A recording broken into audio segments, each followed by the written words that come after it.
I'm Sarah Hintz. We have had the opportunity to go to Uganda to serve. I've been 3 different times at orphanages, and particularly at one, a special needs orphanage called the GEM Foundation.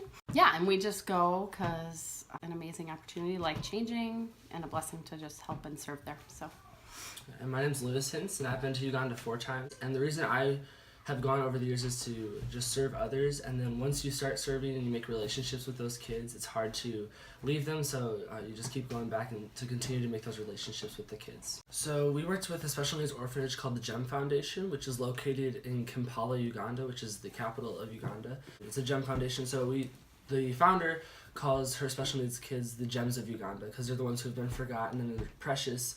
So they're the precious gems of Uganda. While we were there, we probably spent 2 weeks with them at their orphanage. So they have kids ranging, I would say a lot of very severely special needs kids, a lot with feeding tubes, burn victims, CP, a lot of autism, generally really severe. Sometimes many not walking or anything like that. So we just cared for the kids, fed them. We actually went on a big zoo outing, their first big field trip. So we all took them to the zoo. That was really, really fun. But just kind of provided their daily care and helped out the nannies that care for them. We had on a previous trip went to Ikisa, which is the only other special needs orphanage that we know of, but the GEM Foundation is the only one in that area for sure in Kampala. And actually when she opened, so the founder of the GEM Foundation she's probably 22 now, and when she moved there she was 19. So she just felt a passion to go help in that way. Received all of these kids, actually a lot of them, from this big organization called Watoto. So other places just aren't really equipped to care for them, but she is just specifically special needs. So only one other that I know of special needs orphanage in Uganda. Maybe that's changed in the last couple of years. He was wearing like a size 4 clothes.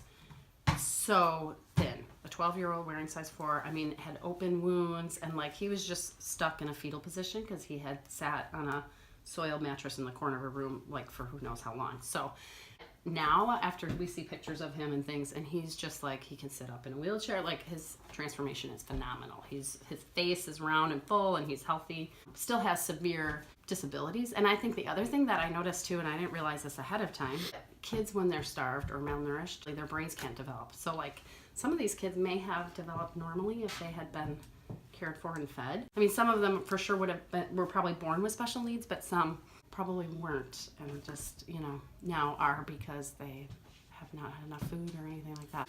So in Uganda, like witchcraft, witch doctors are very common, and that's like something that people definitely believe in. And so what will usually happen is someone will sacrifice the child, but they won't sacrifice the child as in like kill them. They will just give them to the witch doctor, and the witch doctor will beat them or starve them or mutilate them and things like that. And so that often happens with special needs kids. So if there are kids to pick from, they usually will pick the special needs kids because, again, they're the ones who aren't cared for, the ones who really aren't loved. Because of that association with the witch doctors, people both like accept witch doctors and also fear them. So it's a really interesting dynamic that goes on. And so because of that, they believe that they're cursed because the witch doctors are the ones who will use those kids to perform rituals and other dangerous and scary things. One little boy that stuck out to me just because, I don't know, I just fell in love with him, was this little boy named Joshua, who was probably about a year the last time we saw him. And he was severely burned. I'd say 90% of his body, like he didn't have hands anymore, and just scarred all over. So he was really, just being cared for by the GEM Foundation.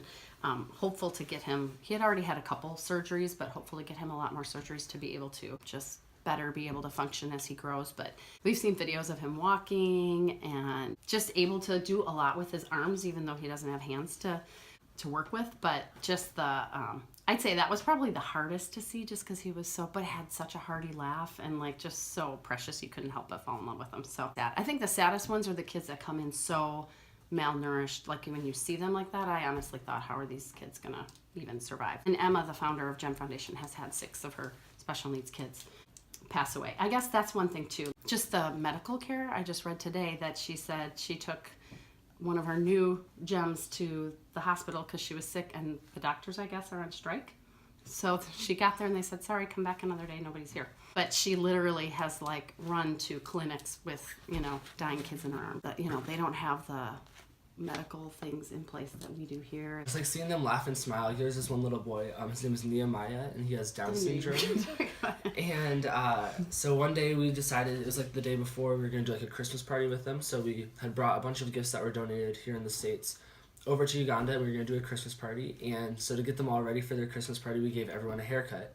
And so in the middle of his haircut, like we did the first buzz right down the middle of his head, and the power went out. And so for the rest of the day, he had just one big stripe down the middle of his head that was shaved. But he was just so happy to have a haircut, and he was just smiling and like running around. We were playing soccer, and just like to see just how much joy he had, even though he was abandoned and wasn't cared for, and like just to see the hope that he now has in this place where he can get a haircut, even if it's just one buzz down the middle. He was just so happy to have that. And so it was just cool to see how much joy that this orphanage has like given these kids, and just how much hope that it has given them. So one of the coolest things I thought too about the GEM Foundation, and just what made it so unique, was you would go, I mean, we probably were at 13 different orphanages, I think, over the years. And even in orphanages that cared for kids without any special needs, the care wasn't, I would say, maybe not as loving or as nurturing as we would see here, for sure. At the GEM Foundation, it is like the place is clean. Those nannies love those kids. One nanny is assigned to like 2 or 3 kids individually, and she cares for them. And they are just like, I've never seen people provide such good care. So those kids thrive, and they really, I mean, I learned so much just about how capable they are and how much they really are taking in, even though it may not appear as much to us, but I hadn't had that much experience with special needs kids prior to going. She works, so her parents run an organization called International Voice of the Orphan.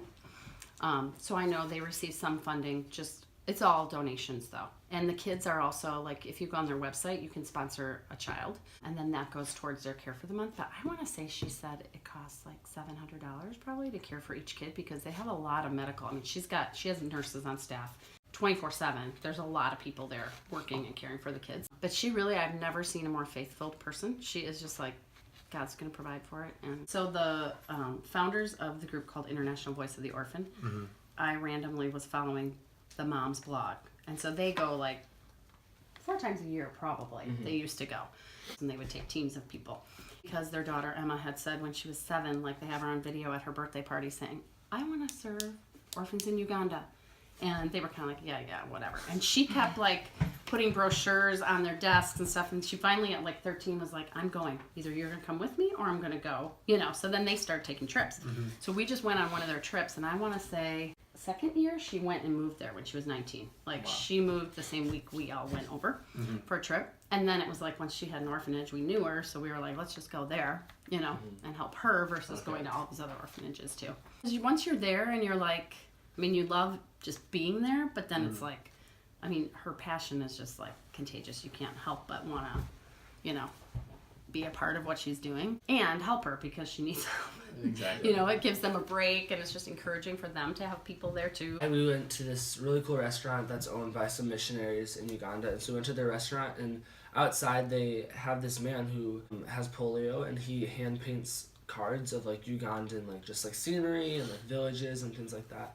And they're like greeting cards, and they allow him to like sit outside of the restaurant and sell these like beautiful, beautiful cards. And so I think he was the only special needs adult that I saw. When we were at Akisa, a couple of years previously, they had adults that had special needs at their orphanage still, that they were caring for. Well, so on her property right now, she has like a little schoolroom in the back, and she wants her kids to get the education, especially some of her high-functioning kids. She wants to make sure that they can get the education if they want to learn and stuff. And so she's hired a teacher that works with special needs kids, and she's hired her to come in. I don't know how many days a week, but yeah, they use the schoolroom and they teach whatever kids can learn, and so they'll teach them at a slower pace and make sure that they can get that education. Kind of just like told myself, like, you're here for 2 weeks, give it all you got, just to like love them unconditionally and to love them without like any barriers, just like to give my all to these kids, because they are so precious and they're so awesome once you meet them, and once you like just sitting with them. They can't talk, not all of them can talk, and so just sitting with them and being that hand for them to hold or that face to look at is just really cool. So, and they like give you energy. It sounds weird, but like while you're there, like you would think you get tired like day in and day out, but like just being with those kids, you feel so like rejuvenated every night.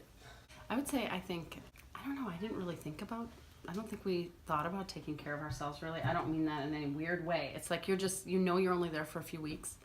And I think constantly you're being shown like how good we have it and how hard it is for them and just people there in a third world country in general. So you sort of just feel so blessed the whole time because you're going home to your house and your warm bed and you know what I mean? So you can do, I always felt like I can do anything for a few weeks, you just throw yourself into it. And I knew how much I would miss it when I got back, so I didn't want to waste any time.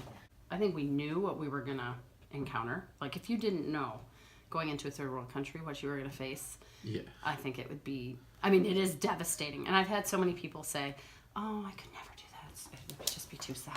I couldn't go. And I'm like, it is too sad. It is. Every bit of it's sad and heartbreaking. And I'm a very emotional person, so I'm always like, you could go, really. If I could go, you could go, trust me. But I just think, I think the experience in general is so good for anybody because it shows us, like, we value what we have. And it just makes us think outside of our own realm. You can't see that and see kids starving or street kids without parents or, and not have that touch your heart.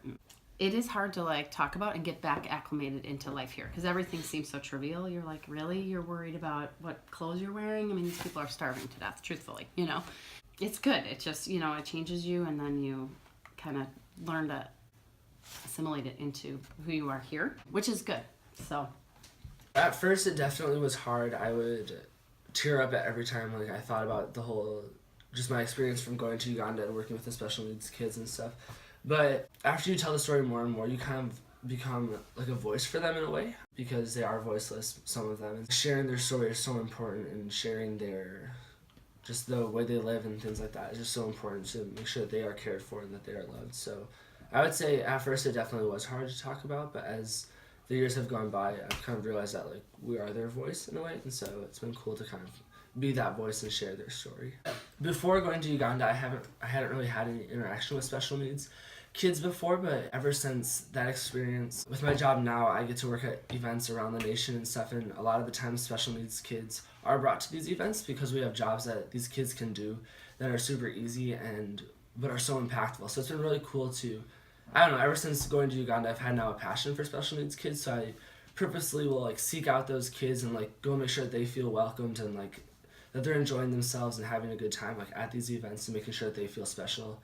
And thanking them just for coming out and doing stuff for us. To realize the nannies or Emma would be like, oh no, they're doing such and such, and that means they're hearing you or they're, so I realized it is so important and how overlooked. I felt guilty, even just here at church. We have a little boy that I always thought I would go up and talk to his mom, and he's right there in the wheelchair, but why did I never say, hey, and really engage him, even if he wasn't engaging back? So now I try to make a point of doing that because I'm I'm sure it feels totally how rude. I'm sitting here invisible, and they're not invisible.